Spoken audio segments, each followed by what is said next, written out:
Papaano kaya kung nambunggo ka sa likuran, tapos nagasgasan ang pinag-iingatan mong motor? Kakayanin mo pa kayang magpakumbaba?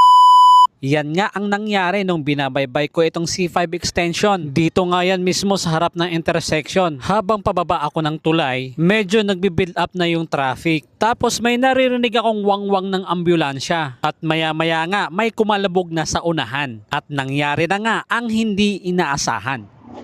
Naku, nagbanggaan.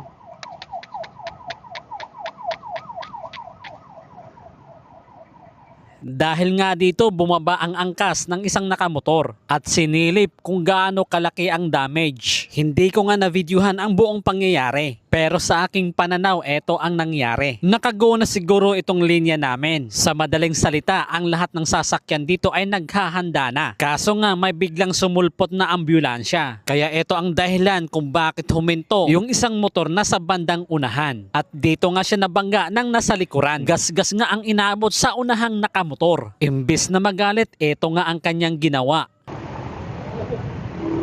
Napansin nyo ba yung approach ng naka-PCX doon sa naka-click? Imbis na magalit kasi binangga siya, humingi pa ito ng pasensya. Tara, ulitin natin, panoorin nyo. Pasensya na, Bert. Pulis na kasi. Natural lang yun. Ano nga ba ang ibig sabihin doon sa sinabi ng angkas na nakaklik na natural lang yun? Ganito ngayon mga bossing, priority nga ang mga emergency vehicle. At eto nga ang ginawa ng rider ng PCX. Samantala, durog na durog nga ang kaliwang bahagi ng kaha ng motor na Honda Click. At ramdam ko nga ang kalungkutan ng ating kagulong. Kung mayroon lang sana akong ekstrang pera, bibigyan ko siya para pamalit ng kanyang kaha. Pero itong naka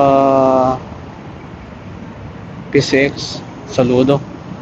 Kasi pinagbigyan niya yung naka-click. Hinayaan na lang. Kaya naman mga bossing, dublihin natin ang ating pag-iingat. Tandaan natin, lahat ng problema ay may mga solusyon. Ride safe sa lahat and God bless!